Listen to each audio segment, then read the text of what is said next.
The elevator doors opened at 12 minutes past 6 in the morning, and the man who stepped out carried the kind of silence that rooms rearrange themselves around. Nikolai Voss did not announce himself. He never needed to. He crossed the floor of the underground security control room beneath the Harrington Hotel with the unhurried, deliberate step of someone who had long ago stopped measuring the world by how quickly it responded to him and started measuring it by how precisely it moved when he wanted it to. Black coat, leather gloves. The fine, cold mist of a Chicago November still clinging to his shoulders from the drive he had made through the night to get here. He did not stop to remove either. The room was built to hold 18 monitors, and the people paid to watch them. At this hour, it held the monitors the slow amber pulse of automated alerts cycling across every screen, and one woman asleep at the central console, with her head resting on the keyboard and her left hand still pressed against the space bar, as though she had meant to continue typing and had simply forgotten. Her name was Elena Hart. Raymond Slade stood a pace behind Nikolai's right shoulder, gold-rimmed glasses catching the amber light, a tailored gray suit creased only at the elbow in the way that suits crease when their owners have been working since before the sun came up and intend to keep working after it goes down. He leaned forward and pitched his voice exactly as far as it needed to travel. "I told you," he said, "hiring an outsider was a mistake." Nikolai did not answer him. He looked at the woman asleep at the console. He looked at the 18 screens pulsing their slow patient alarm in colors that belonged to something burning without anyone arriving to put it out.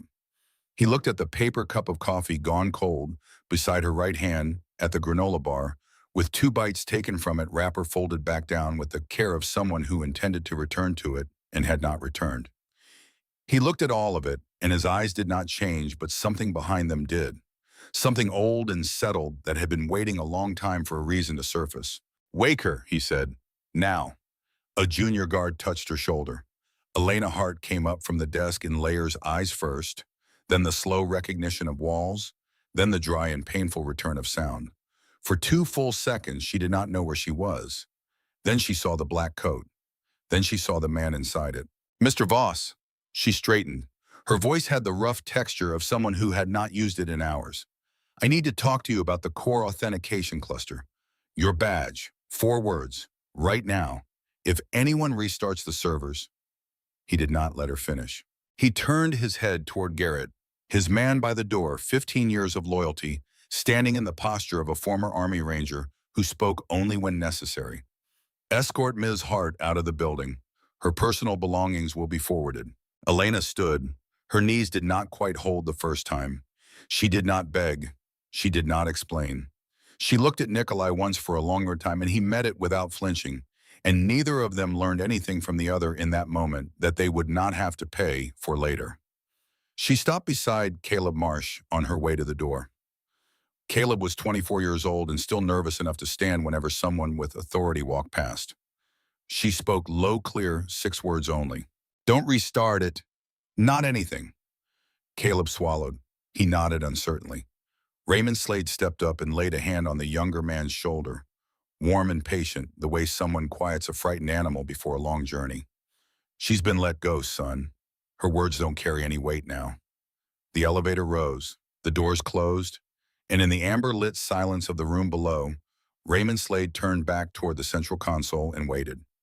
He was very good at waiting. To understand the silence Elena Hart carried out of that building, you first had to understand the silence she had already been carrying for 2 years. She was 27 years old. Before the silence, she had been sitting at a different desk.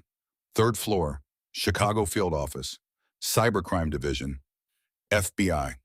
4 years in, she had built a reputation for being the kind of analyst who found the thread no one else saw and who would not let go of it once she did.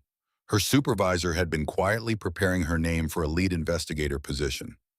Not because she was the loudest voice in the room, because she was the most precise. Then April came. Her parents had gotten into their car on a clear morning to drive to her advanced certification ceremony. They never made it out of Indiana. A commercial truck ran a red light on a county road outside Gary, the kind of intersection that looks completely safe until the moment it isn't. Her parents died instantly.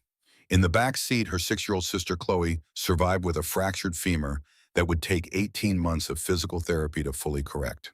18 months of appointments, 18 months of watching a small girl relearn how to walk without flinching. 18 months of someone needing to be there when the lights went out. Elena did not return to the bureau after the funeral. She turned down the lead investigator offer without ceremony and without regret, the way you set down something heavy that you have been carrying for a long time and understand finally is not yours to carry alone anymore. Someone had to be there when Chloe woke up. Someone had to be the fixed point. The freelance security work paid less. It let her be home by 6 every evening. She had decided somewhere in the weeks after the accident that being home by 6 was not a sacrifice. It was a different kind of salary. She was 3 weeks into counting that salary when Claire Nash called. Claire Nash was a broker, competent, professional, and loyal to her commission in the way that most professionals in that particular trade are loyal to their commission. The contract she offered Elena was clean on its surface. 3 weeks, authentication system upgrade, a hotel chain with properties across Chicago, $180,000. Enough to complete Chloe's final round of physical therapy with enough left over to begin saving in a way that felt real rather than theoretical. Elena signed. She did not know when she signed who her client was. She found out on her first morning when she was waved toward a service elevator that descended considerably further than the building's floor map suggested it should. She understood what the word hotel was being asked to do somewhere around the 4th basement level when the elevator stopped and the doors opened onto a corridor lined with reinforced steel panels and monitored by cameras angled with precision that no legitimate hospitality business had ever required. Nikolai Voss met her on the 47th floor. He did not stand when she entered. He did not offer his hand. He sat behind a desk the size of a modest dining table and looked at her the way a man looks at something he is still deciding whether to keep. "Two choices, Miss Hart." His voice was quieter than she had expected, measured. "Work for me and keep what you see to yourself, or leave now and forget everything you have already seen in this building." Elena thought about Chloe, about the hip, about being home by 6. She took the job. Before she left that morning, she stopped at her apartment. Chloe was in the kitchen arranging crayons on the floor by shade, which was a project she undertook with a regularity and seriousness that Elena had long since stopped trying to understand and had simply begun to admire. When Elena reached for her laptop bag, Chloe looked up, crossed the room at the careful gait she had been practicing for 18 months, and reached under the coffee table. She pulled out Mr. Biscuit. Mr. Biscuit was a stuffed rabbit, gray, small, worn smooth at one ear from years of being carried and consulted and used as a pillow for a child who had always treated inanimate objects with more diplomatic consideration than most people extended to living ones. One of his whiskers was missing. The stitching on his left paw had been repaired twice. Chloe placed him carefully into Elena's hands. "Take him with you," she said. "He'll watch out for you when I can't." Elena looked at the rabbit for a long moment.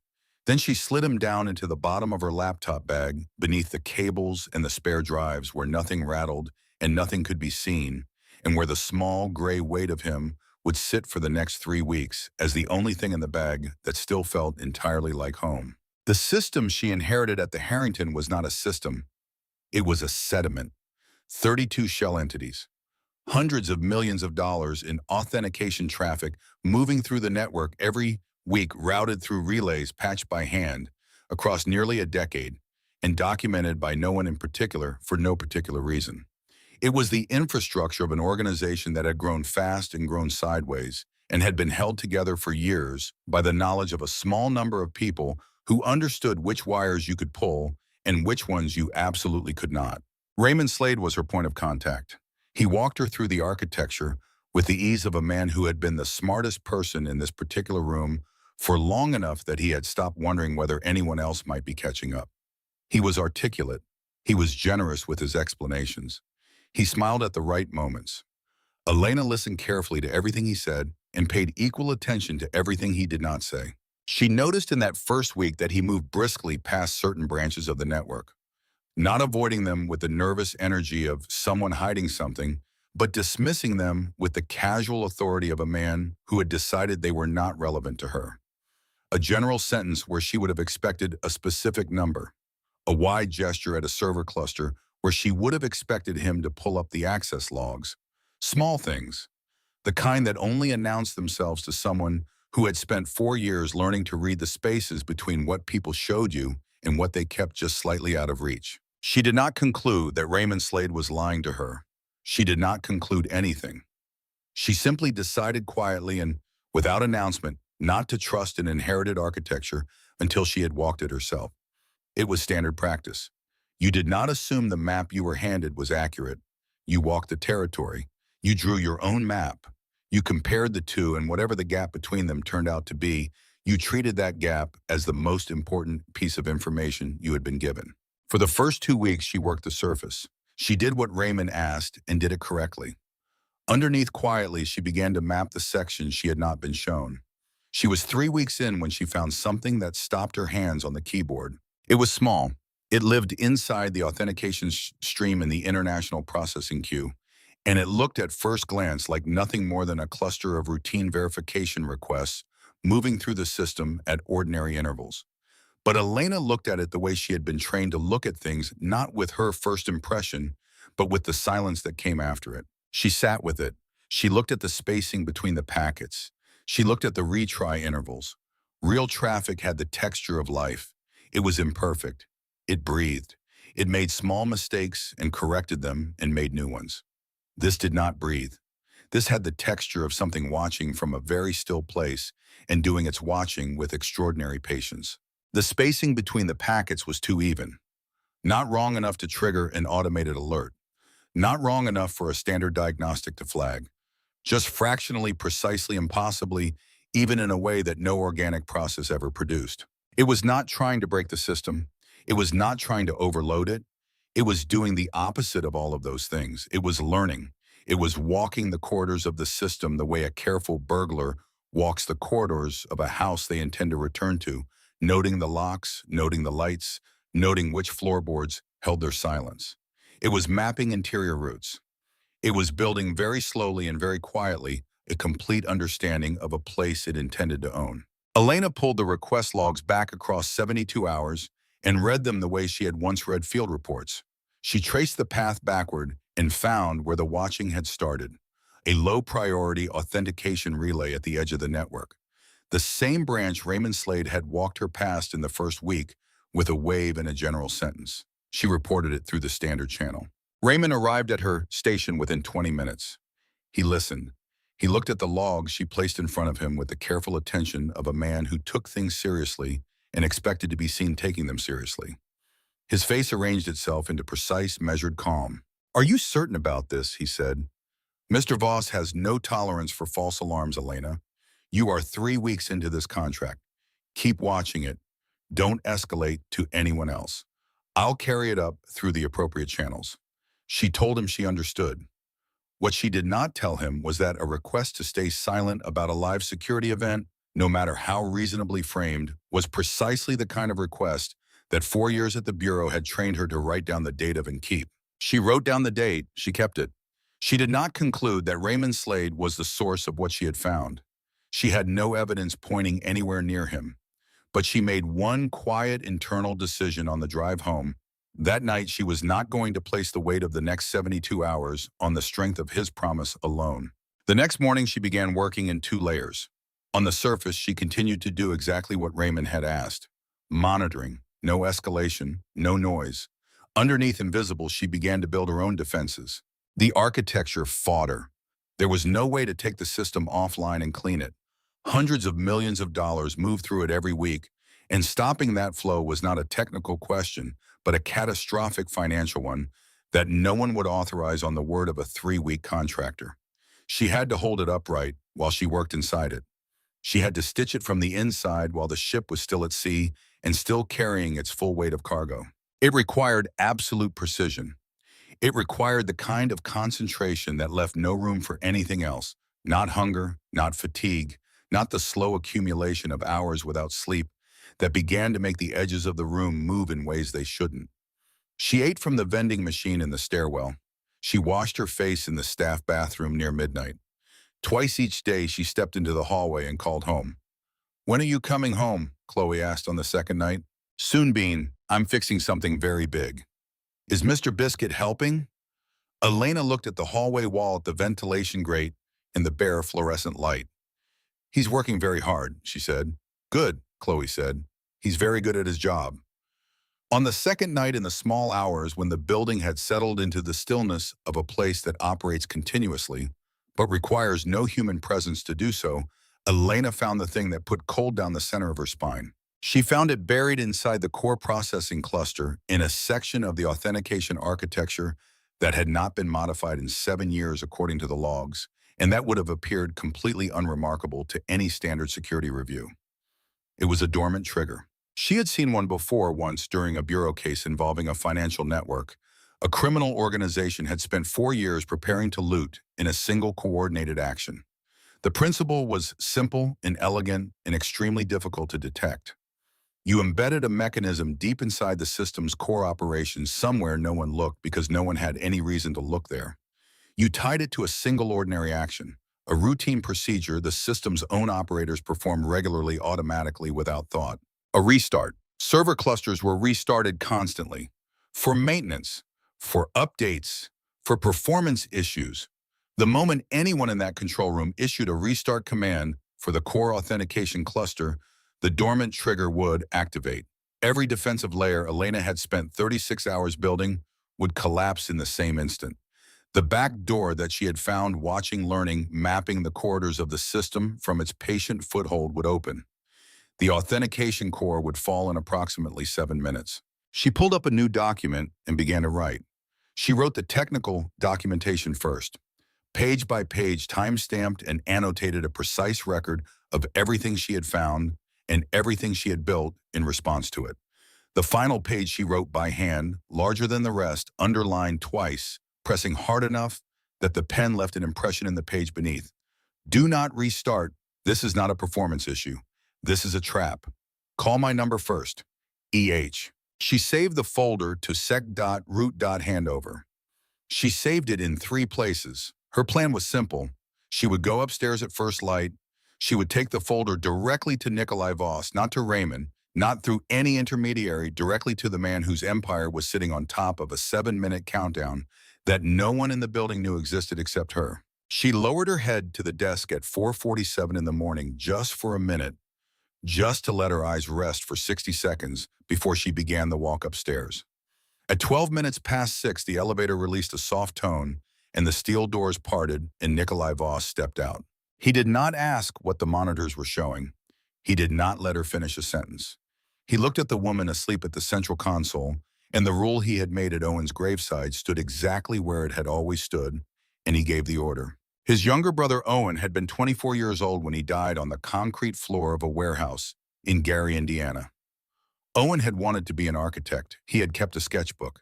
He had drawn buildings that made people stop on sidewalks and look up buildings that seemed to want something for the people inside them, rather than simply containing them. He had been pulled into the family work not because he had any appetite for it, but because Nikolai had needed someone in the room he could trust completely, and Owen was the only person that description fit without qualification. 3 years earlier, federal task force had raided the warehouse. A man named Jonah Briggs had been paid to watch the monitoring array and call the moment anything came within 4 blocks of the building. Jonah Briggs had fallen asleep at his post. 4 minutes of blindness. 4 minutes in which the perimeter had gone dark and the SWAT team had moved into position without tripping a single sensor. Nikolai had arrived 10 minutes late. He had made himself a rule at the funeral. Any person found asleep at a monitoring post was gone the same hour. No discussion, no explanation, no review. It had stopped being a policy the day it was made. It had become a debt. He looked at the woman asleep at the central console, and the rule stood, and he gave the order, and Raymond Slade adjusted his gold-rimmed glasses with one finger and looked at the main display for less than a second at a single packet of traffic moving through the international queue with a rhythm that no one else in the room would ever have identified as wrong. Elena Hart was gone from the building by 6:45. Her security credentials were revoked at 6:46. At 6:47, Raymond Slade walked to the far end of the control room into the corridor near the stairwell access where the camera coverage had a gap of 11 seconds every 4 minutes, and he typed a message on a device registered to no name and connected to no carrier that any standard investigation would ever locate. She is no longer in the system. Execute Plan B. It did not route through the Harrington's network. It traveled through 2 intermediate servers, and arrived at its destination in less than 4 seconds. Raymond Slade had not activated Plan B in response to the system's failure. He had activated it the moment Elena was out of the building. She was a witness to 3 weeks of observations she had no safe place to deposit. She had to be removed before she found someone to listen to her. He was not reacting. He had been ready. At 12:47 in the afternoon, Supervisor Hutchins stood over the central console and watched the transaction queue begin to lag. Restart the cluster. Caleb Marsh did not move at first. His hand stayed on the edge of the desk. Ms. Hart said not to. She's fired. Her words are worth nothing now. Raymond stood in the doorway and watched the exchange without interrupting. He allowed himself a very small smile and said gently to no one in particular, "Follow protocol, boys." The command executed at 12:47 and 11 seconds. For the first 3 minutes, everything looked better than it had all morning. Then hell opened its door. At 12:51, the authentication tokens began to desynchronize. One line at first, then 4, then 17. At 12:54, the isolation layer Elena had spent 2 sleepless nights stitching into the system fell all at once. At 12:58, 3 wire transfers totaling $14 million moved out of shell accounts in 3 different banks and resolved into destinations in Cyprus and Latvia that no one in the room recognized. At 1 in the afternoon, the alert system began to scream. The floor went red. Caleb Marsh opened a folder on a secondary screen that no one else had thought to check. SEK.root.handover. He scrolled to the final page.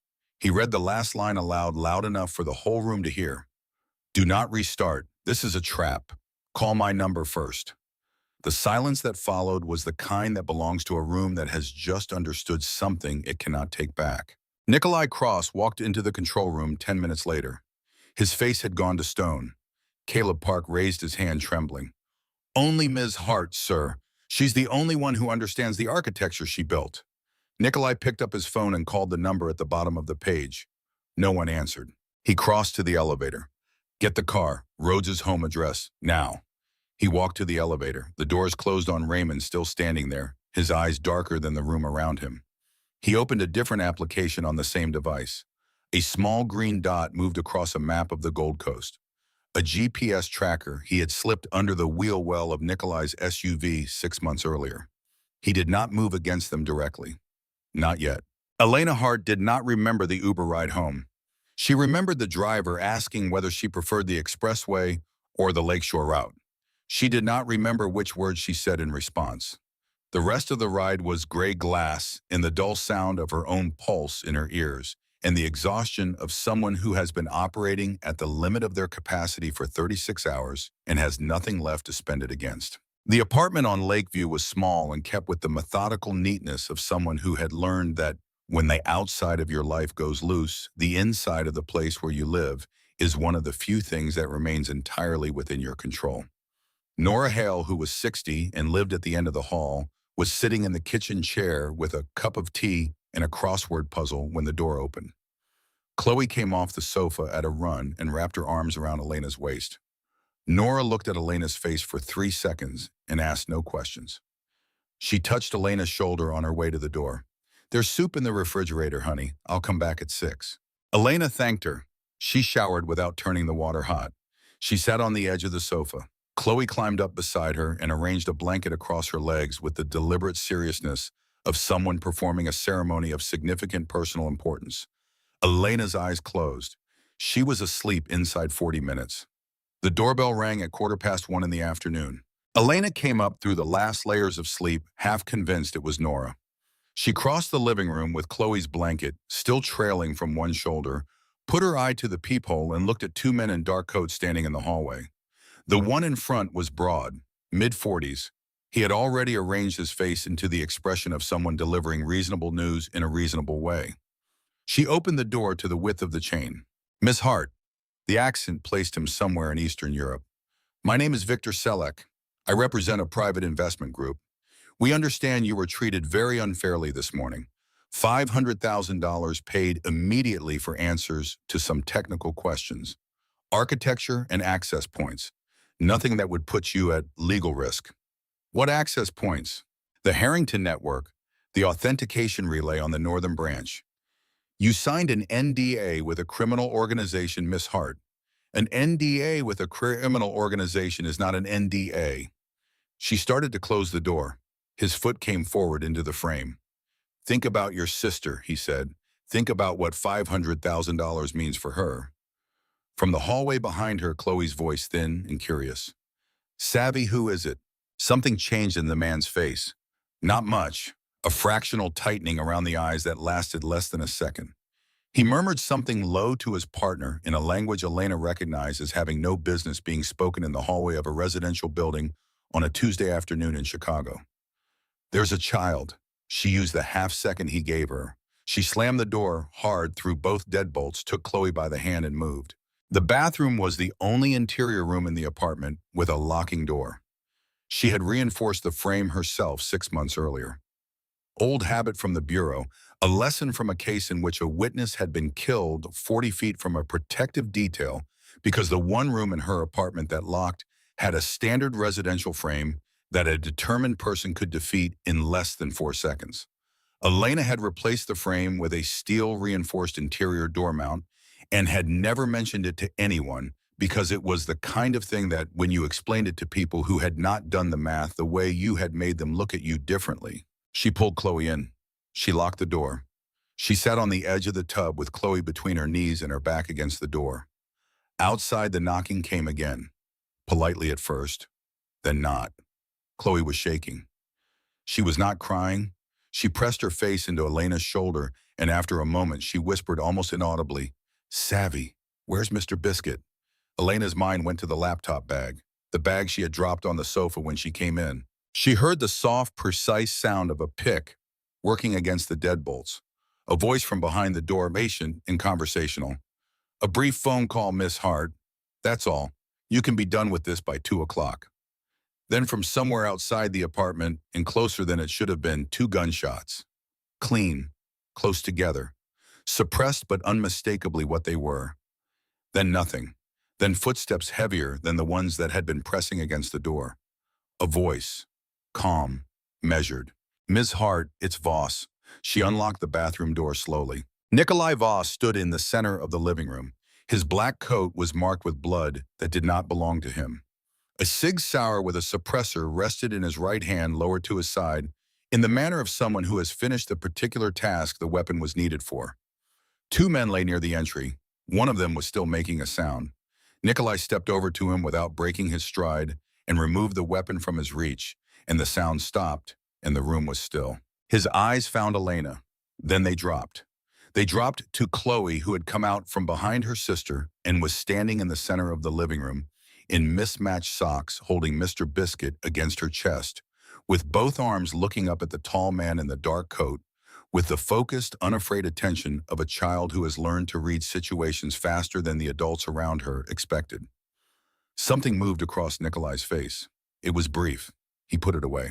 You need to come with me, he said. Now, both of you. Did you come for the data, Elena said, or for us? It isn't for the data.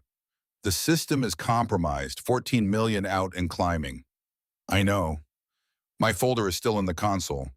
I know that too. Outside, somewhere across the rooftops, a police siren was beginning to rise and find its direction. Chloe took one small step forward.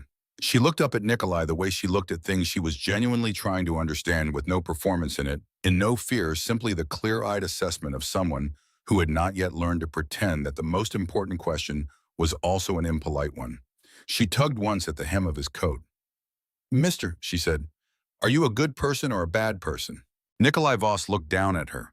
He had been asked a great many things by a great many people in a great many rooms, and he had always known what to say. He did not know what to say to this. He looked at Elena instead, and Elena looked back at him, and neither of them spoke because the siren was getting closer and the car was in the alley, and Chloe had already picked up Mr. Biscuit and was looking at her sister with the expression of someone who understood that they were leaving and was ready. Elena reached for her laptop bag. She slung it over one shoulder in the same motion she used to lift Chloe's coat from the hook by the door, and the weight of Mr. Biscuit sat at the bottom of it exactly where she had left him, and they went. The vehicle waiting in the alley was an unmarked black SUV With plates that had never been registered to any name, a standard search would surface. Garrett was in the driver's seat. He took one look at the blood on Nikolai's coat, nodded once, and put the car in gear without a word. Chloe sat in the center of the back seat with Mr. Biscuit held against her chest, watching the city slide past the window. With the watchful attention of a child who was taking all of it in and understood with the instinct that children who have survived difficult things sometimes develop earlier than anyone would choose for them, that later was the right time for questions and now was not. Elena sat in the front. Her hands rested on her knees. They were shaking. She did not try to stop them because there was nothing left to hold and nothing left to do with them, and letting them shake was at least honest. She looked at the road ahead, not at Nikolai. You fired me before I finished a sentence. Nikolai looked at the same road, the same city rolling past in the gray afternoon light. Because you were right, he said, and I was wrong. He said it simply, without qualification and without defense. The way a man says the thing he has come to the end of being able to not say. Chloe leaned forward from the back seat. She looked at Elena. She looked at Nikolai. She held Mr. Biscuit a little tighter. Savvy, she said very quietly. Is this your boss? My old boss, Bean. Chloe considered this. She looked at Nikolai for a long moment with the measuring, unblinking directness that was entirely her own. Then she said with the settled finality of someone delivering a verdict that did not require a second opinion. You should say sorry, properly, not just in the car. Garrett kept his eyes on the road. His expression did not change. Elena made a sound that was not quite a laugh. The Harringtons' penthouse was 38 floors above the lake. Floor-to-ceiling glass, a long view of the water going gray and cold in the afternoon light. Garrett secured the perimeter. Nikolai authenticated a high-specification workstation to the full Voss network and set it in front of Elena without asking whether she needed it. She sat down. She opened a terminal. The cursor blinked against the dark screen, patient and ready. In the bag at her feet, at the bottom beneath the cables and the spare drives, Mr. Biscuit sat in the dark and waited, as he had always waited, for the moment when the work was finished and it was time to go home. Elena's fingers found the keys, and she began. The workstation came alive under her hands the way a familiar instrument comes alive, under hands that built their knowledge of it, not in classrooms, but in the long accumulative hours of actual use, trial and error, and the education that only consequence can provide. Elena Hart did not need to be told where to begin. She had known where to begin since the moment she read the system status on the way up in the elevator. She began where any structural failure began, at the point where the integrity had been breached first, and she worked outward from there with the patience of someone who understood that speed applied to the wrong sequence was not an asset but a liability. The first decision she made was the one that most people in her position would not have made. She did not sever the anomalous connections. The instinct when you found a backdoor into a system was to close it, to cut the thread, to lock the door and change the credentials and begin the damage assessment from the safety of a clean network. It was the right instinct for standard situations. It was the wrong instinct for this one. If she closed the connection now, whoever was on the other end would know immediately that they had been detected. They would adapt. They would move to secondary positions. Everything Elena had learned about how they operated in the last 72 hours would become less useful by the hour. Instead, she routed the anomalous connections into an observation sink, a controlled environment that allowed traffic to continue flowing in the patterns the attacker expected, while quietly copying every packet, every request, every timing signature into a parallel log that only she could access. From the outside, the network would look exactly as it had looked before. The door would appear to remain open. The attacker would have no idea they were no longer alone in the corridor.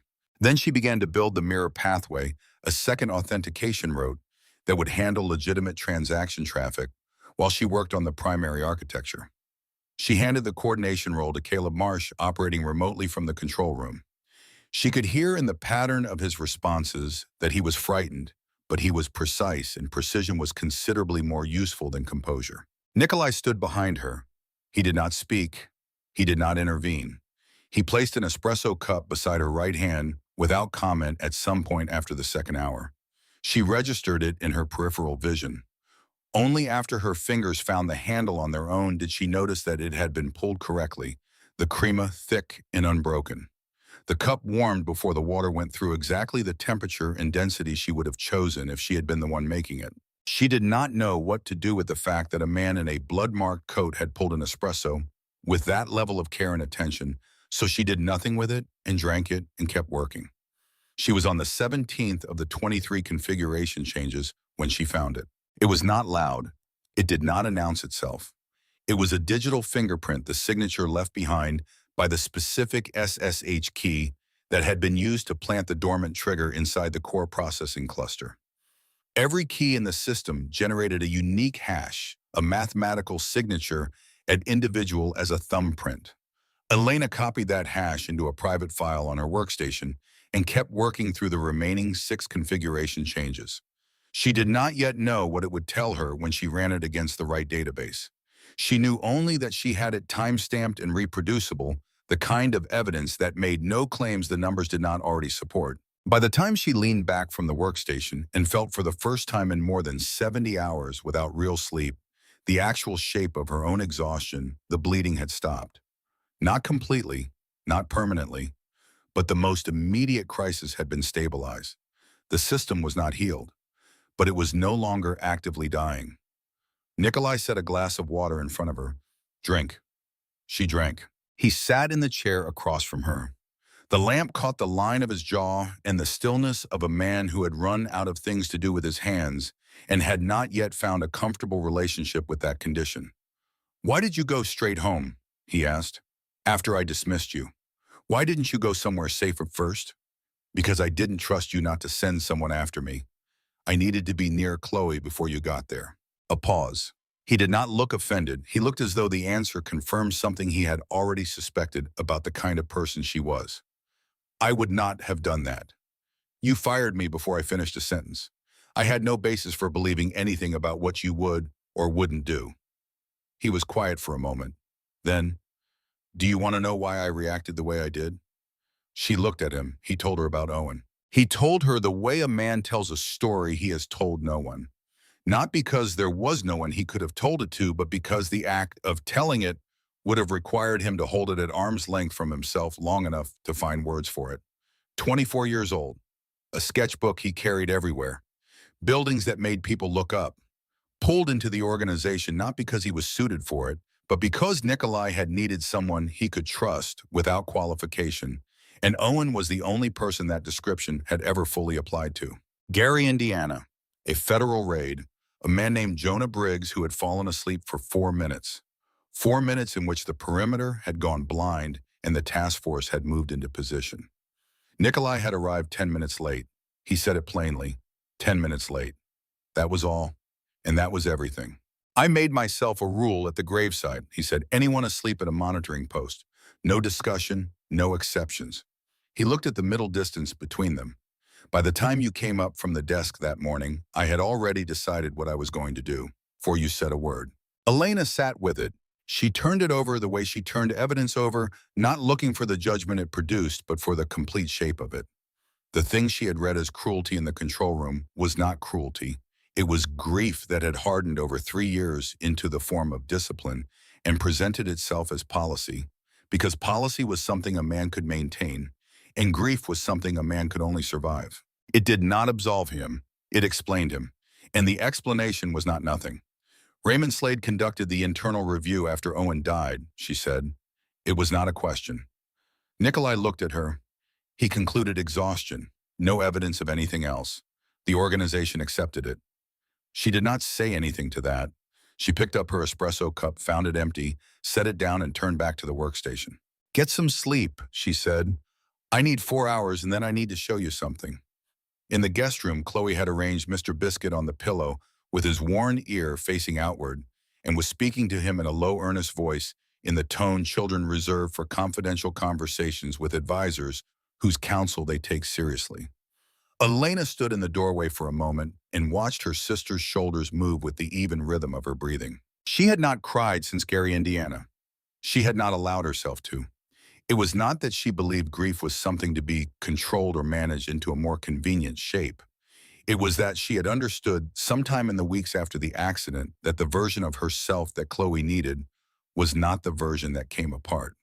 She had built a version that Chloe needed carefully and deliberately from the inside out without announcement. She did not cry now.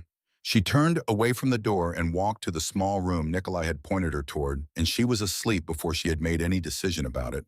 They drove north out of Chicago at mid-morning, 3 hours by the back roads. Garrett knew through two county lines and past the last gas station with a working landline.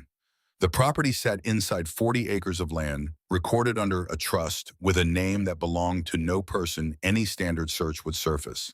A timber house with a fieldstone hearth, a hay barn set back from the house across a gravel yard, a small pond at the edge of the east tree line that caught the November sky and held it in a way that no water in the city ever did. Chloe stepped out of the SUV and went completely still. She had grown up in apartments. She had grown up with the sound of traffic and the particular flat light that came through urban windows. She had never stood somewhere that the world simply opened in every direction without asking permission. She stood in the gravel yard for 30 seconds without moving.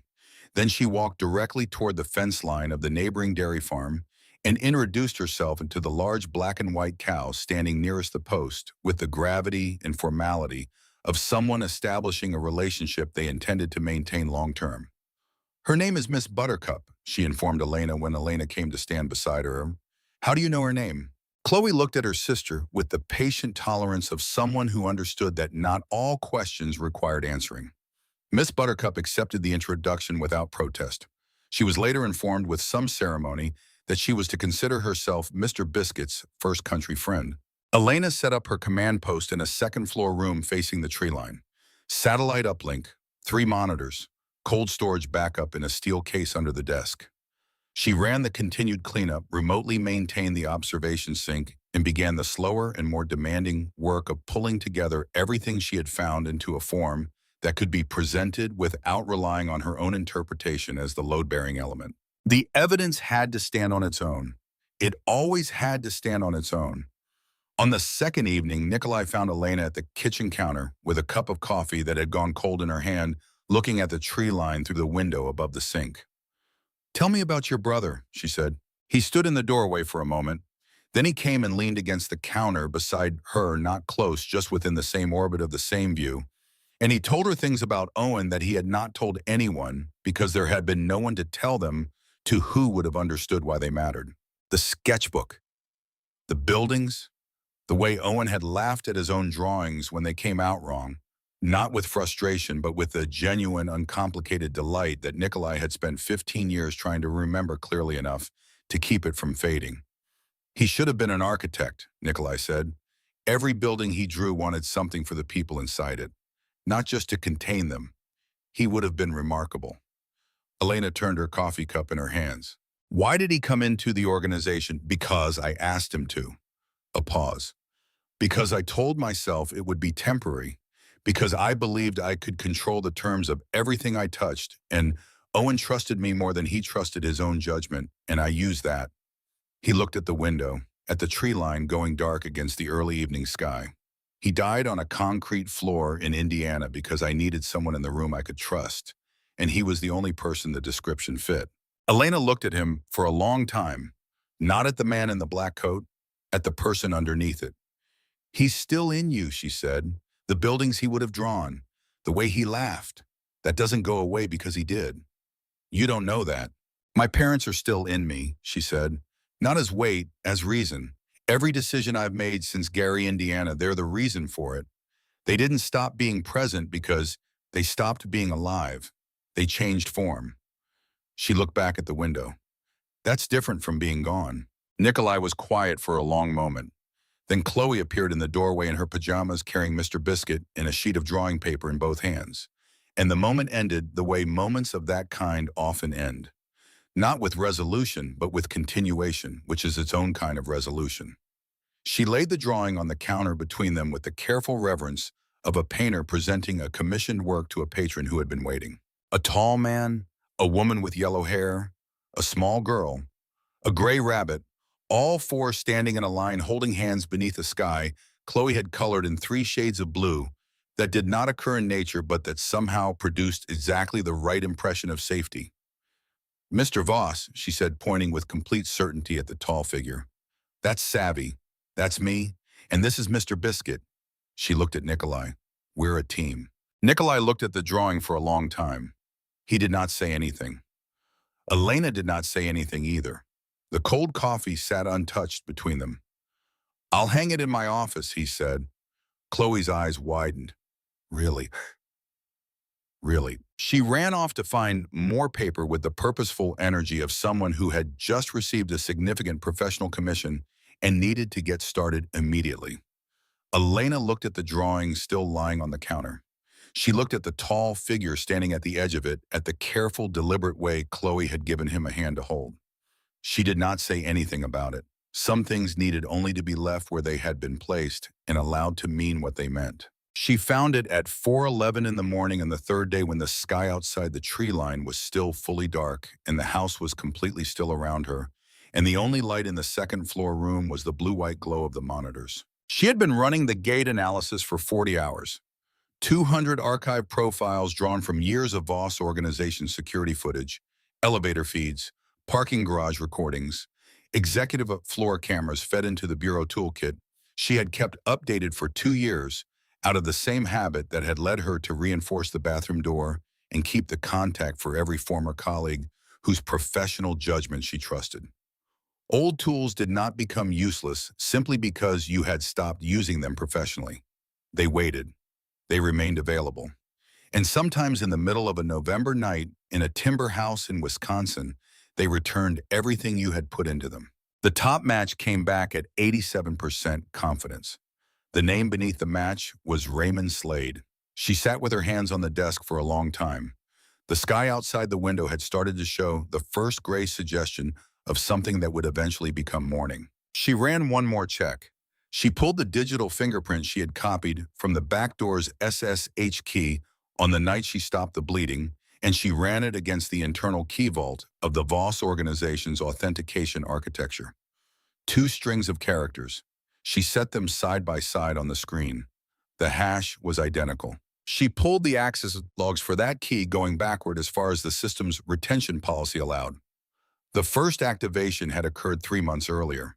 3 months before Elena Hart had ever heard the name Nikolai Voss. 3 months before Claire Nash had ever made a call. 3 months before any contract existed for Raymond to be protecting his position against. He had not planted the back door in response to Elena's arrival.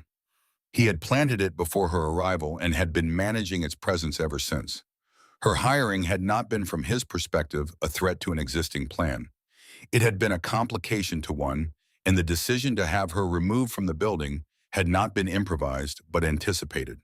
She saved the final analysis in 4 places. She printed a physical copy and folded it into the laptop bag beside Mr. Biscuit. Then she went downstairs and waited for Nikolai to wake up. He listened to everything without interrupting. She laid it out the way she had been trained to lay findings out cleanly and without editorializing in the language of timestamps and hash values and access logs that made no claims the numbers did not already support. The gate analysis output, the SSH key comparison, the access logs extending back 3 months to a date that preceded every other relevant event in the timeline.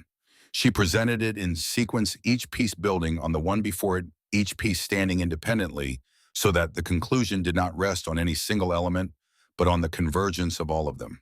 Nikolai read it in silence. When he set down the final page, his hand, for the first time since Elena had known him, was not entirely steady. 3 months, he said, at minimum.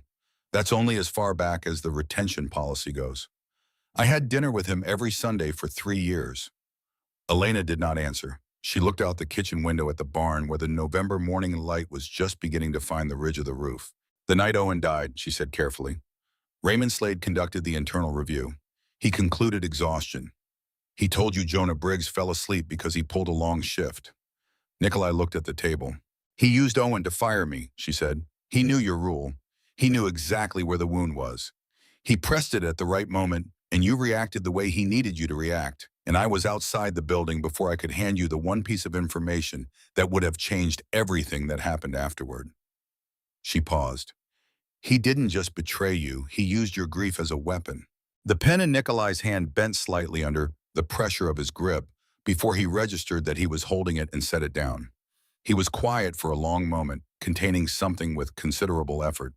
I'm going back to Chicago, he said. No, Her voice was level. If you move against him now, Arthur Crane knows the plan has broken open and escalates immediately. Raymond still believes he's invisible. He believes the analysis he sent Crane this morning shows a Voss organization in disarray without its security architect hemorrhaging assets vulnerable. She looked at him. We keep him in the dark. We let him believe he's still ahead.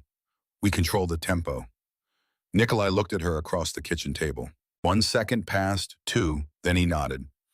It was a small thing, just a nod, but she understood that for him in this particular moment, on this particular subject, it was not small at all. The drone came at 47 minutes past 11 on the second night.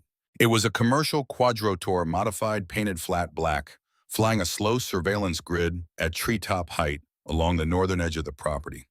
Garrett picked it up on the perimeter tablet, first a motion signature, too regular to be wildlife, too low to be registered aviation traffic. He brought it down into the wet grass at the field's edge without raising his voice. Elena was in the second-floor room when his voice came through the encrypted channel. She was already at the window. Still transmitting, Garrett said. I know.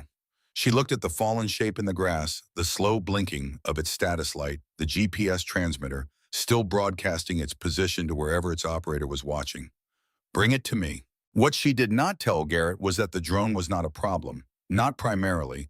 The problem would have been cutting the signal, severing the connection, sending back to wherever Luca Marin's operation was, watching the clean and unmistakable message that the drone had been detected and the property was aware of surveillance. What she needed was for the drone to keep talking. She rebuilt the firmware over the next 20 minutes. Not the physical hardware, which was lying in pieces on the desk with its camera assembly disconnected, but the software identity. The GPS transmitter she left live. The positioning data it broadcast she adjusted. She moved the farm. She took the GPS coordinates. The transmitter was broadcasting the precise location that the operation watching had sent this drone to confirm, and she replaced them with coordinates 22 miles to the southwest. An agricultural storage facility in Greene County. Concrete walls, corrugated roof, empty for 18 months following a grain cooperative bankruptcy. From a tactical perspective, exactly the kind of location a cautious organization might use for a secondary safe house. Isolated, accessible by 2 different routes. No residential neighbors within a quarter-mile.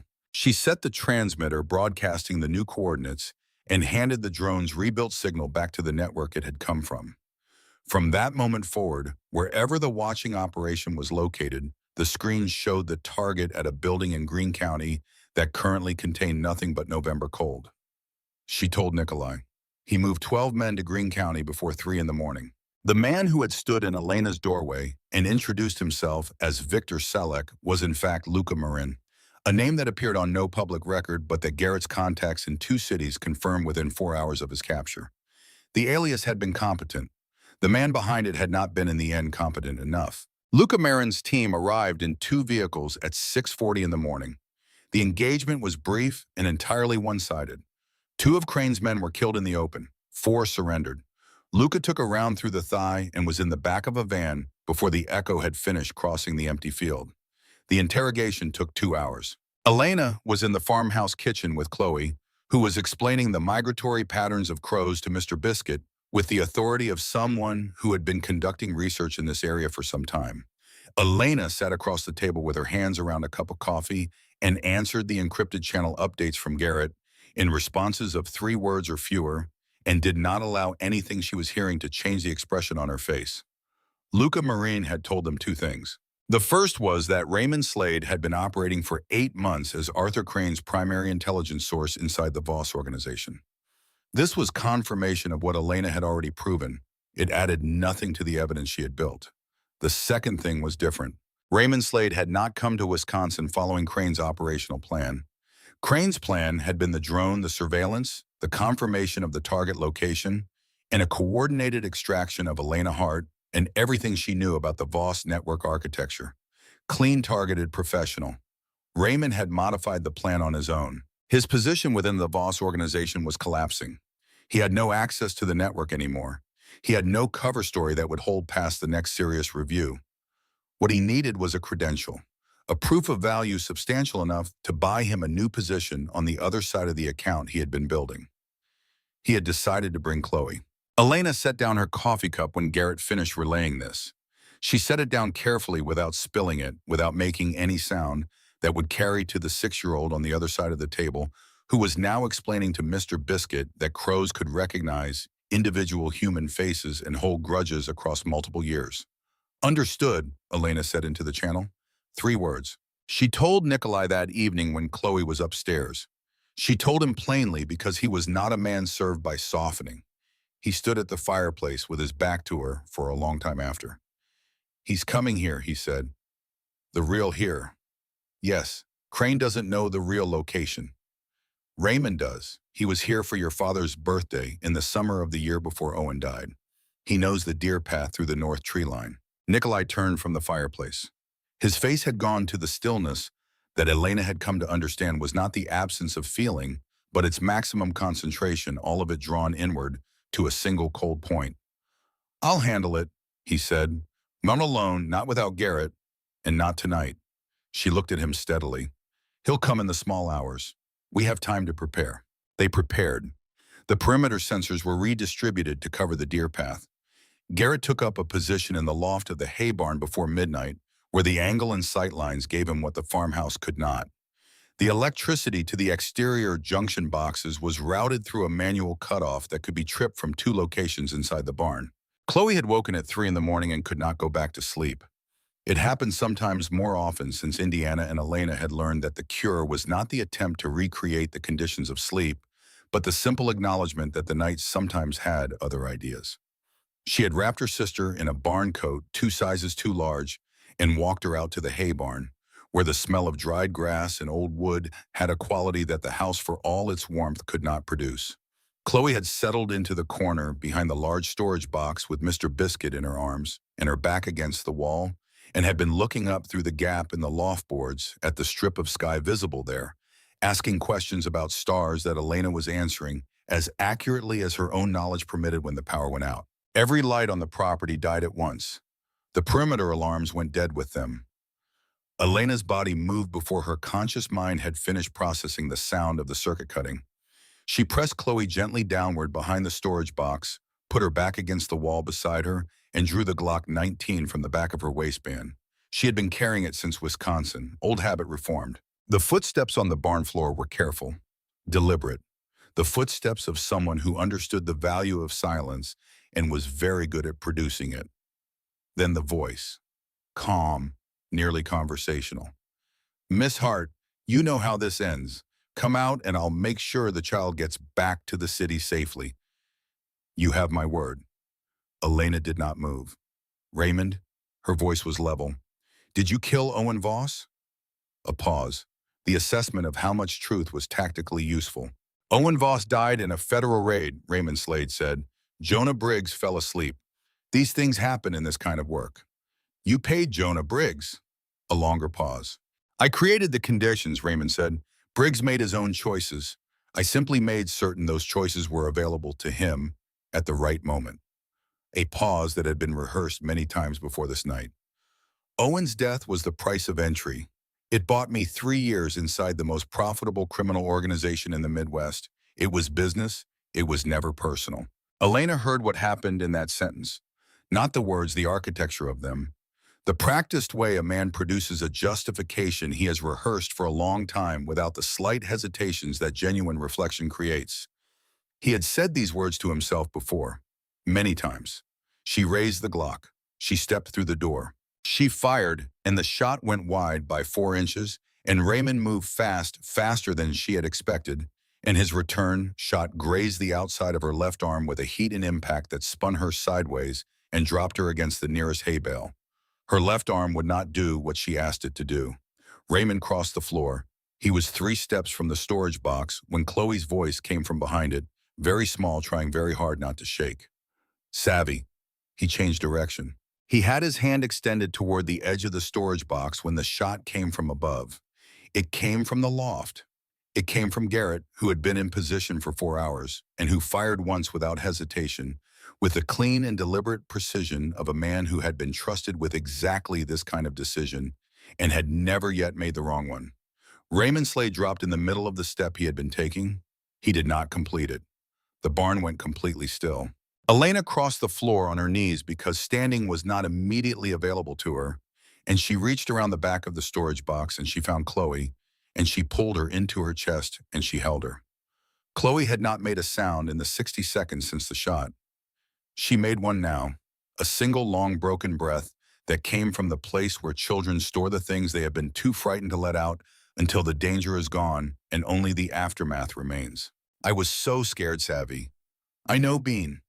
Elena pressed her face into Chloe's hair. Her left arm was bleeding steadily, and she could not get it to respond correctly, and none of that mattered. I'm here. I'm right here. I held Mr. Biscuit very tight the whole time. I know you did. Elena could feel the rabbit pressed between them, that small gray weight. He's very brave. He was scared too, but he stayed. Garrett came down from the loft. He did what needed to be done quietly and without commentary and with the efficiency of a man who had long ago made peace with the difference between what he was and what the situation required. Nikolai reached the farm 50 minutes later. He did not go through the house. He crossed the gravel yard in a direct line and went into the barn without pausing at the door.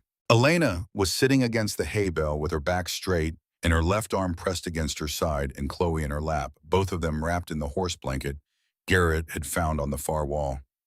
The wound on Elena's arm had been wrapped in a strip torn from the hem of her shirt, knotted once with her teeth. It was holding. Nikolai knelt in the straw in front of them. He did not ask what had happened. He did not speak at all. He looked at Elena for one long, direct moment. He looked at Chloe, who was watching him from the warm geography of her sister's lap, with eyes that were red at the edges and still entirely clear. Then he put one arm around Elena and one arm around Chloe, and he pulled both of them in at the same time. It was the first time he had held anyone since Owen. He did not say anything. He was not capable of saying anything. The barn was cold and the straw was rough, and Raymond Slade lay where Garrett had put him, and none of that was the point of the moment. None of it was what the moment was made of. Chloe pressed her face against the side of his neck. She was quiet for a little while. Then she spoke into the collar of his coat with the quiet certainty of someone passing on something they consider important information. Mr. Voss, I know that if I hug you, you feel better. Nikolai's voice, when it came, had gone rough in a way that could not be managed or controlled, and that he did not try to manage or control. You're right about that, Bean, he said. You're right about that. Elena looked up at the rafters of the barn and let the tears come without making any sound. Outside, the November sky was beginning to lighten in the east. The pond at the field's edge caught the first suggestion of dawn and held it in the way that still water holds things completely without condition, without asking whether you intended to leave something there or whether you were only passing through. The drive back to Chicago took 3 hours and 20 minutes by the back roads, and for most of it, nobody spoke. Chloe fell asleep against Elena's shoulder before they cleared the county line. Mr. Biscuit tucked under her chin in the configuration she had preferred, since she was old enough to have preferences about such things. The rabbit's worn ear pressed against the window glass. Elena did not sleep. She sat with her sister's weight against her and her left arm bandaged with a proper field dressing Garrett had produced from the kit in the back of the SUV, and she looked at the road ahead and thought about the work that remained. The work that remained was considerable. She had the evidence. She had the SSH fingerprint, the access logs, the gate analysis, the recorded testimony of Luca Marin, 2 hours of it time-stamped and filmed on a device whose chain of custody she could document from the moment of capture to the moment of delivery. She had the architectural map of Arthur Crane's financial network that she had been building in parallel for the past week, the slow and careful tracing of shell banks and correspondent accounts, and front companies distributed across 6 jurisdictions in 3 continents that together constituted the infrastructure of an organization that had been operating at the intersection of real estate financial fraud and organized violence for 11 years without producing a single federal indictment. What she did not yet have was the time and the tool access to turn all of it into something that would end Arthur Crane permanently and not merely inconvenience him. She had 72 hours before Crane's operation registered that the Luca Marine team had gone silent and adapted accordingly. She was going to spend every hour that remained building something that could not be undone. Nikolai had arranged a different property for their return. Not the Gold Coast penthouse which Crane's organization had already located. This was a townhouse on the north side, 3 floors, a quiet block of old limestone buildings on a street with mature trees that still held their last leaves in the November wind. The kitchen was fully stocked. The second floor had a room with a desk, good light, and a window that looked out over a backyard where a single oak tree occupied the center of the space, with the self-possession of something that had been present long before the surrounding buildings and expected to be present long after them. Elena set up her workstation while Chloe was still sleeping upstairs. 3 monitors in a shallow arc, 2 laptops running parallel processes, the cold storage backup under the desk in its steel case. She authenticated to the portions of the VOS network she still needed and to the external systems she was accessing through channels that generated no traceable traffic in any log that Crane's organization could reach. Nikolai came down at 3 in the morning and found her there. He looked at the monitors and set a glass of water on the desk without comment and went to stand by the window. She did not ask him to leave. He did not offer to go. The dossier took 11 hours to build properly. She had assembled the technical components days ago. The fingerprints and logs and gate analysis output that proved Raymond Slade's involvement and the architecture of his access to the VOS network. What took the remaining hours was the harder work of connecting that technical foundation to the broader structure of Arthur Crane's organization in a way that was not merely accurate, but prosecutorial. It had to be the kind of document that a federal agent with a full caseload and institutional skepticism about anonymous tips would read past the first page. It had to earn its way into the building it was intended to enter. She was not writing for a general audience. She was writing for people who had spent careers learning to distinguish between the genuine article and the performance of the genuine article. She wrote it the way she had been trained to write investigative documents. No interpretation offered that the evidence did not already support. No conclusion stated before its foundation was fully visible. Every timestamp cross-referenced against at least one independent source. By the time she reached the final section, the document was 340 pages. It covered the SSH fingerprint and its provenance, the access logs extending 3 months before her own contract, the gate analysis output with its confidence rating, Luca Marine's recorded statement transcribed in full, 4 smuggling corridors mapped through the Crane organization's logistics network with specific vessel registrations and port records, 6 unsolved homicides in 3 states whose victims had each in the 18 months before their deaths created some form of operational friction for Arthur Crane's interests. The final page contained a single paragraph, plain and direct. It stated that the contents had been compiled by a person with direct access to the systems described, that the evidence was reproducible by any investigator with appropriate technical resources, and that the compiler had no interest in the outcome of any prosecution except its completion. She did not sign it. She did not need to. She built the delivery architecture next. 3 onion-rooted channels, each constructed from different servers in different jurisdictions, each configured to leave no common point that could be traced back to a single origin.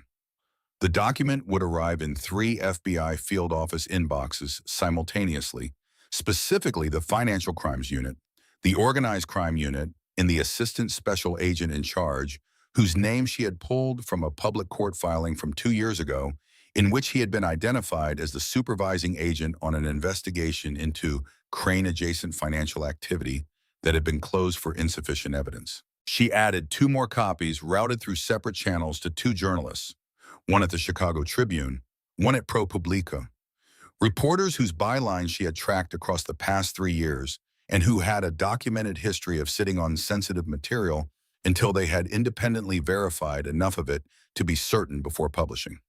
She was not interested in the story running before the federal action. She was interested in the story being impossible to suppress afterward. She set all the 5 channels to deliver simultaneously at 4 in the morning.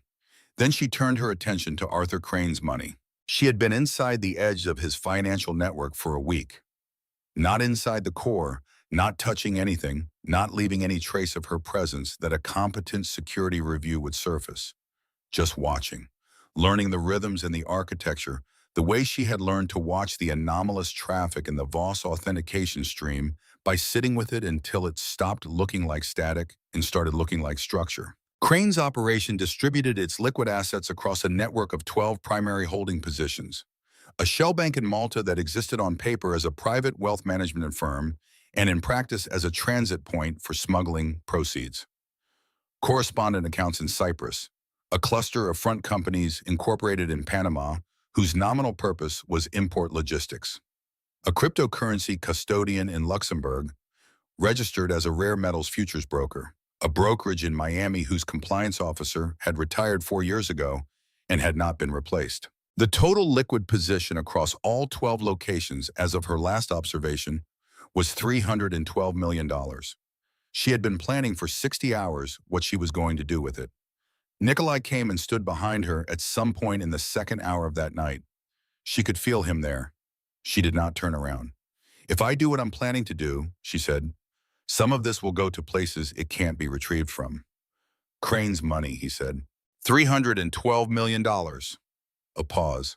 "What places? Federal Cybercrime Victim Compensation Funds, a national anti-trafficking foundation, a legal aid organization that handles cases in the corridors I mapped." She paused. "On all of it, Tahan. But most of the portion I'm moving first."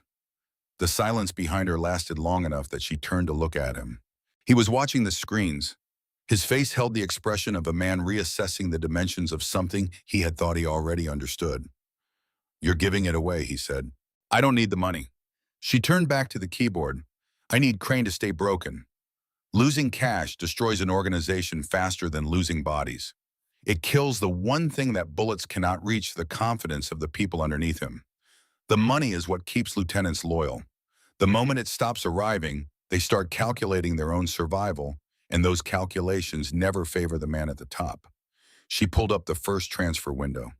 "The arrest will follow the money, in that order." Nikolai was quiet for a moment longer. Then, in the tone of a man who has just understood something that changes the shape of what he thought he was looking at, "You are the most dangerous thing that has ever walked into this organization." Elena's hands were already on the keys. "I'm the most dangerous thing that's ever walked into Crane's." She pressed return at 4:11 in the morning, and in 47 seconds, $312 million began to move through 180 intermediate accounts simultaneously. The transaction architecture she had built over 60 hours was not elegant. It was not designed to be elegant. It was designed to be final. Each of the 12 primary holding positions was hit at the same moment with a transfer instruction that had been pre-staged and pre-authenticated using credential patterns she had spent a week learning to mimic with sufficient precision that the institution's automated fraud detection systems would classify them as routine internal transfers and process them without delay. She had also in the same moment replaced the internal accounting ledgers of the Crane Syndicate's primary bookkeeping system with corrupted duplicates.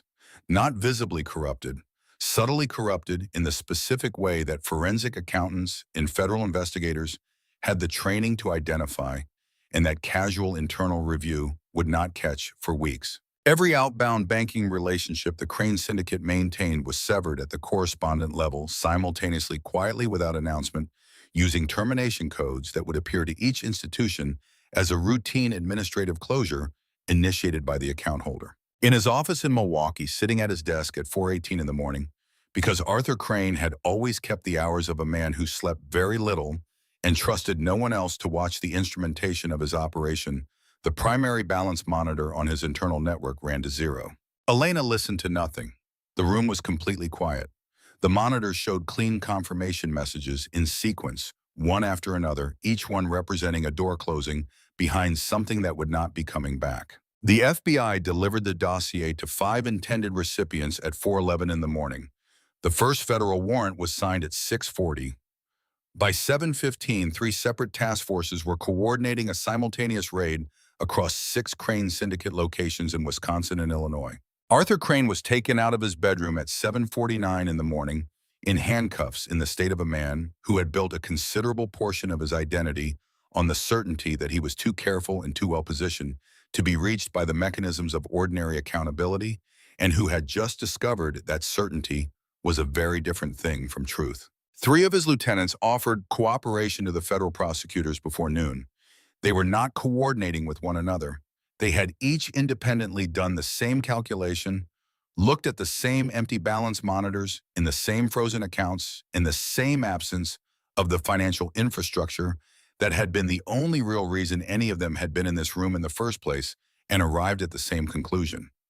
The math of loyalty has always been downstream of the math of self-preservation, and when the money stops, the arithmetic changes very quickly. No forensic thread led back to Nikolai Voss. Not one.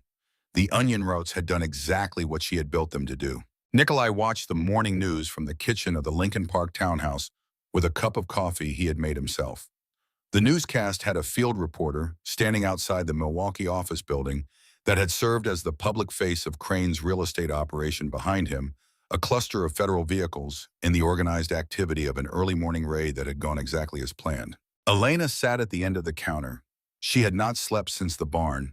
She was drinking her third coffee and verifying that every confirmation she was expecting had been received and every channel she had opened was properly closed behind her. Chloe was at the table eating cereal with focused attention, Mr. Biscuit propped against the sugar bowl for reasons she had not explained and that neither adult had asked about. Nikolai set down his cup. He looked at Elena across the kitchen. "You just destroyed an empire I couldn't touch in 8 years, without firing a single shot." Elena did not look up from her laptop. "I told you, the keyboard is stronger than the gun." Chloe considered this statement from the table with the impartial thoroughness she brought to evaluating important claims. After a moment, she nodded once, apparently satisfied, and returned to her cereal. 3 months passed. Chicago moved from November into December, and from December into the January that the city produced, when it had decided to take the concept of winter personally. The lake effect came off the water in long horizontal sheets, and the buildings along Michigan Avenue held themselves against it with the patience of structures that had been there long enough to remember worse. Elena moved into the townhouse on Lincoln Park 2 weeks after Crane's arrest. She hung Chloe's drawing in the front hallway, the one with the tall man and the yellow-haired woman and the small girl and the gray rabbit all standing in a line under a sky that was 3 improbable shades of blue. It was the first thing that went up, and she did not take it down. Nikolai had given her the key to the townhouse on the afternoon she took possession of it. When they reached the front hallway, he placed a single key in her hand and said, "This is your home. Not mine. I don't have a key. You're never going to have one. You'll give me one when you're ready." She looked at the key in her hand and at the hallway around her. "You'll have to come for dinner first," she said, "properly, with notice. Name the date." "Chloe will name the date. It's her house too." Chloe named the date with the solemnity of a state function and provided written confirmation on a folded index card that Nikolai found under the windshield wiper of his car 3 days later, which she considered an appropriately official method of formal communication for occasions of this level of importance. Hart Cyber Solutions opened on the 6th floor of a River North office building on a Tuesday morning in late January, in a suite with good light in a conference room that looked out over the river. The business was entirely legitimate. Nikolai held a silent equity stake through a legal trust that was clean on paper and that he had established, and then stepped back from without, as promised, ever once attempting to influence the direction of a single operational decision. He had kept that promise with a consistency that she had noticed and that she had not mentioned, but that she had added quietly to the account she was keeping of the difference between what he said and what he did. Her first hire was Caleb Marsh. He arrived on his first morning in a shirt that had been ironed with the thoroughness of someone who understood the significance of first impressions and intended to make the correct one. He stood in front of her desk, and after a moment he said, "Ms. Hart, I should have pushed back harder when Hutchins gave the restart order." "I knew what your note said." Elena looked at him. "You read it out loud to a room full of people who needed to hear it," she said. "That's not nothing. That's the reason I knew who to call when I needed someone to run coordination from the inside." She gestured at the chair across from her. "Sit down. You start today.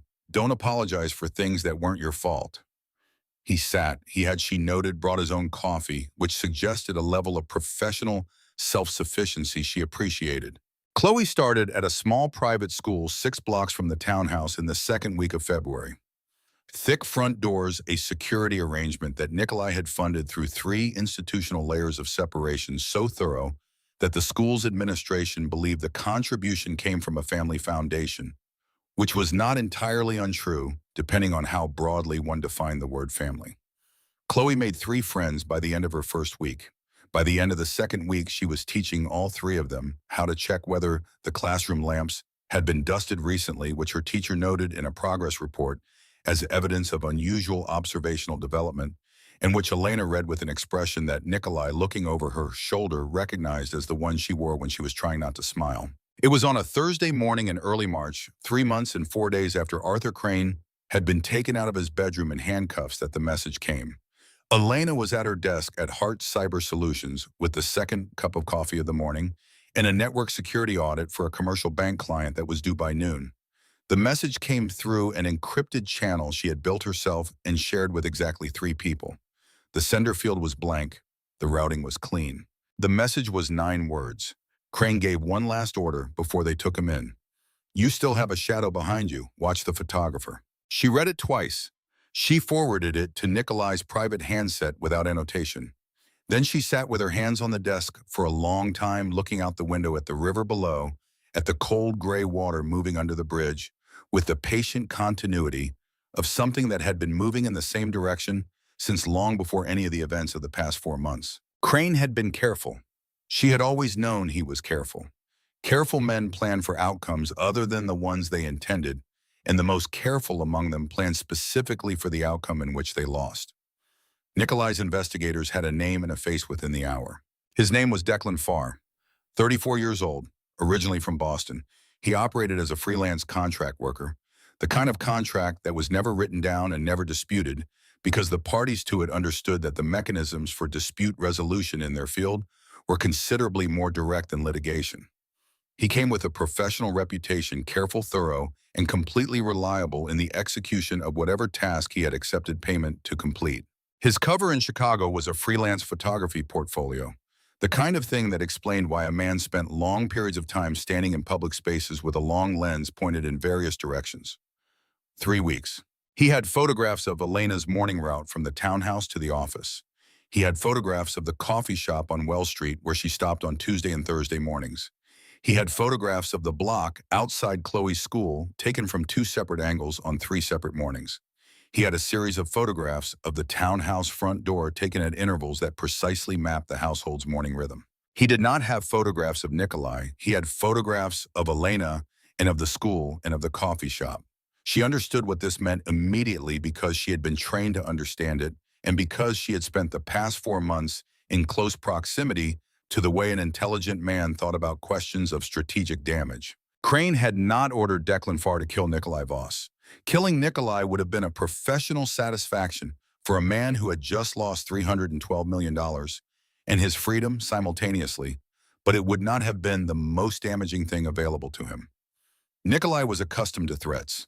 He had Garrett and a rotation of men whose entire professional purpose was to ensure that threats directed at him did not reach their target. The most damaging thing available to Arthur Crane was not to take anything from the organization. It was to take the thing the organization could not replace. Elena called Nikolai. He answered on the first ring. "I know," she said. "I saw the photographs. Garrett has 3 men on your location. I'm coming." "No." Her voice was level. "I need you to give me 72 hours. The silence on the line had the quality of a man containing something with considerable effort. "Elena, 72 hours. I have a plan. It's cleaner than yours, it leaves no trace, and it ends this permanently rather than creating a consequence that requires its own management." She looked at the river out the window. "Give me the time. Keep Chloe's security arrangement exactly as it is. Don't change anything that Farr can observe. I need him to believe nothing has changed." Another silence, shorter this time. "Garrett stays on your location. Garrett stays on my location. You tell me everything." "I tell you everything." He agreed. She could hear in the quality of the agreement what it cost him, and she noted it and added it to the account she had been keeping. She called Sarah Novak that evening. Sarah Novak had been 2 years ahead of Elena at the Bureau. She was now a senior field agent in the Chicago office with the authority to authorize the kind of operation Elena was describing and the professional judgment to know exactly why she should. They had maintained the kind of connection that requires only occasional tending to remain fully functional, built not on frequency of contact, but on the mutual professional respect that develops between people who have worked under pressure together and have each seen the other perform correctly when it mattered. Elena told her everything. Not everything about the Voss organization, everything about Declan Farr and Arthur Crane's final order and the photographs in the camera bag and the threat they represented. Sarah listened without interrupting. When Elena finished, she said, "Tell me what you need." What Elena needed was a woman who matched her height and build, willing to sit at a specific table in a specific coffee shop on Wells Street at 8:15 on a specific morning, wearing a specific coat and carrying a specific laptop bag. She needed 2 additional agents in place in the shop before the mark arrived. She needed the operation handled with the clean professional discretion of people who understood that the outcome had to be an arrest and a conviction and not a confrontation that left room for lawyers to find daylight in the procedure. Sarah said she could have everything in place by Wednesday. The coat was a dark gray wool blend that Elena had worn to the Wells Street coffee shop on 7 of the previous 12 Tuesday and Thursday mornings. The laptop bag was a canvas carry-all with a small external pocket on the left side. She handed both to Sarah Novak in the parking structure, 3 blocks from the coffee shop at 7:40 on Wednesday morning, along with a document containing the complete operational intelligence she had compiled on Declan Farr over the previous 72 hours. Sarah looked at the document, then she looked at Elena. "This is thorough," she said. "I had good training," Elena said. She drove to Hart Cyber Solutions and went upstairs and made coffee and sat at her desk and opened the network security audit for the bank client that was still 2 days overdue. She did not think about the coffee shop. She had done everything she could do, and the rest was other people's work, and her ability to perform her own work was not contingent on knowing the outcome of theirs in real time. That was a thing the Bureau had tried to teach her, and that she had learned better in the past 4 months than in 4 years of institutional instruction. At 9:23, her phone showed a message from Sarah Novak. Done. She set the phone face down on the desk. She picked up her coffee. She looked out the window at the river.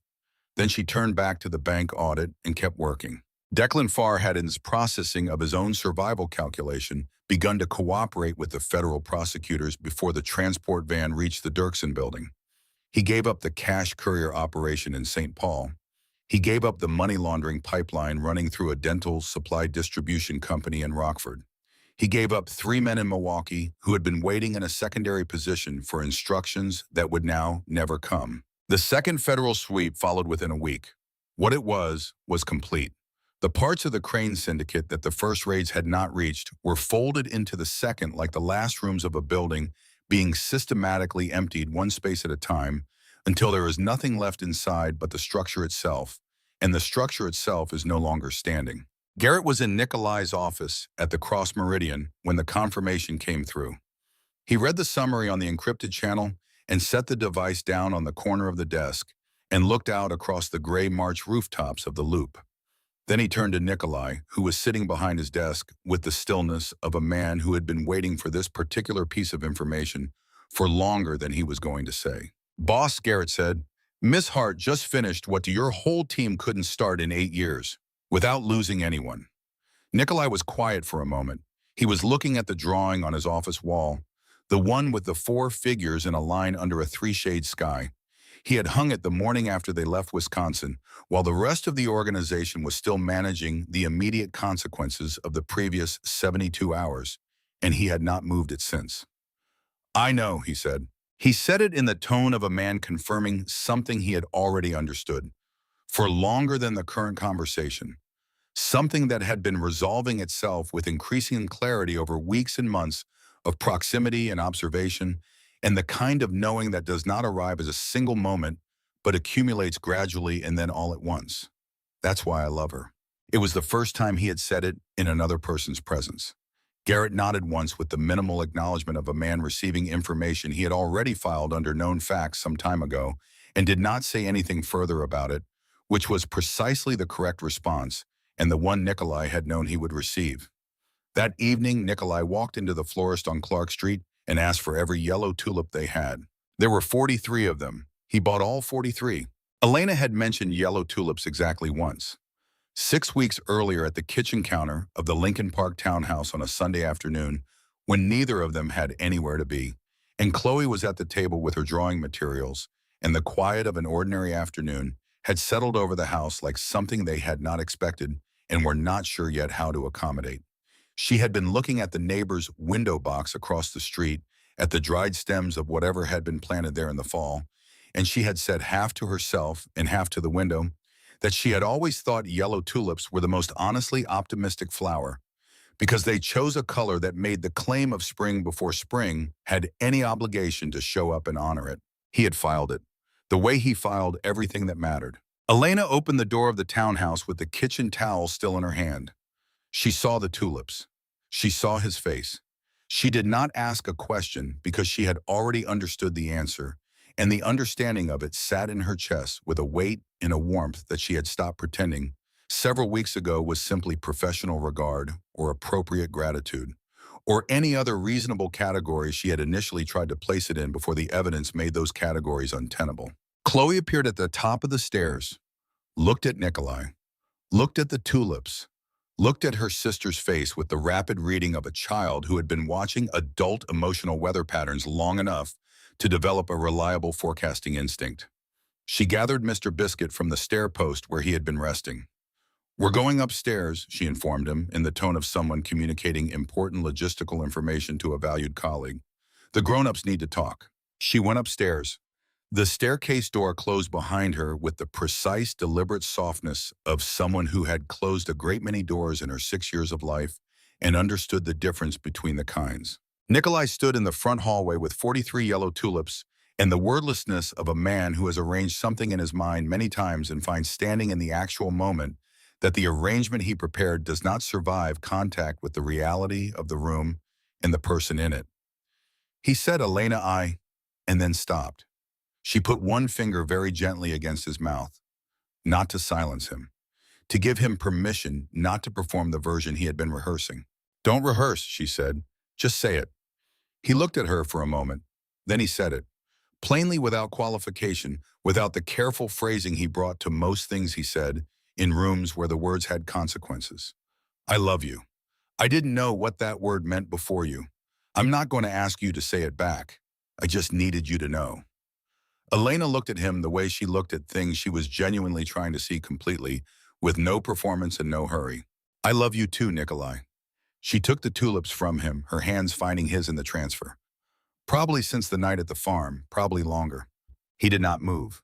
He stood in the hallway with his hands now empty, and his face holding the expression of a man who has been carrying something heavy for a very long time, and has just been told he can set it down, and who is discovering that setting it down does not make him feel lighter so much as it makes him feel like himself in a way he had forgotten was available to him.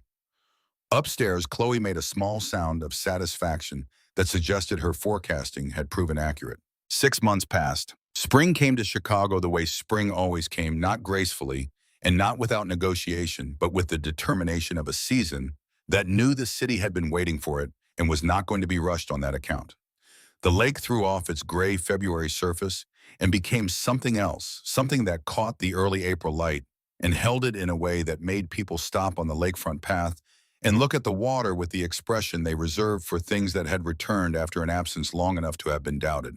Nikolai spent 3 nights a week at the townhouse on Lincoln Park. He had a drawer for shirts and a side of the bathroom counter and a coffee cup in the kitchen cabinet with a small letter N marked on its underside in permanent marker by Chloe, who had selected the marker from the junk drawer while Elena was not watching, and who considered the marking an official formalization of a de facto arrangement that had existed for some time and simply required documentation. He was Uncle Nikolai now. Chloe had not asked permission to call him that, and he had not offered an opinion on the matter, and the absence of any objection on either side had been sufficient. Mr. Biscuit had been promoted after a period of probationary review to the position of senior household advisor, a title Chloe considered both accurate and appropriately dignified, and that she had communicated to Mr. Biscuit directly with the seriousness the occasion required. At Heart Cyber Solutions, the staff had grown to 11. The client list had expanded to include 2 regional banks, a hospital network, and a federal contractor, whose name appeared on no public document, but whose security clearance requirements were the most exacting Elena had encountered outside her years at the Bureau. The firm had been mentioned in a trade publication that neither she nor Caleb had expected to notice them cited in a roundup of emerging cybersecurity firms in the Midwest. She had read the mention once. Then she had put it in a drawer and kept working. Recognition was not the goal. The work was the goal. On a Tuesday in April, she was at her desk with the morning's first coffee when her phone showed a number she did not recognize. She answered, "Ms. Hart, my name is Agent Theodore McKinnon, Chicago Field Office. I'm calling on behalf of the Cybercrime Division." A pause calibrated to give her time to process the institutional affiliation.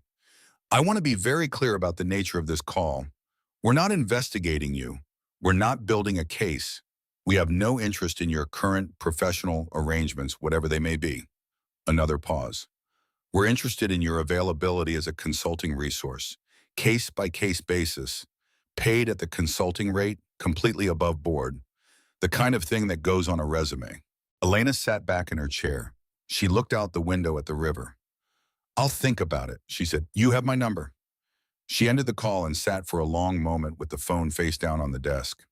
The river moved below the window the way it always moved, patient and continuous, going in the same direction it had always gone toward the lake, and from there toward whatever the lake was connected to, which was everything. That night, she told Nikolai about the call on the small balcony at the back of the townhouse while Chloe was asleep upstairs with Mr. Biscuit on the pillow beside her, and the door left open exactly one careful inch so the landing light could reach the foot of the bed.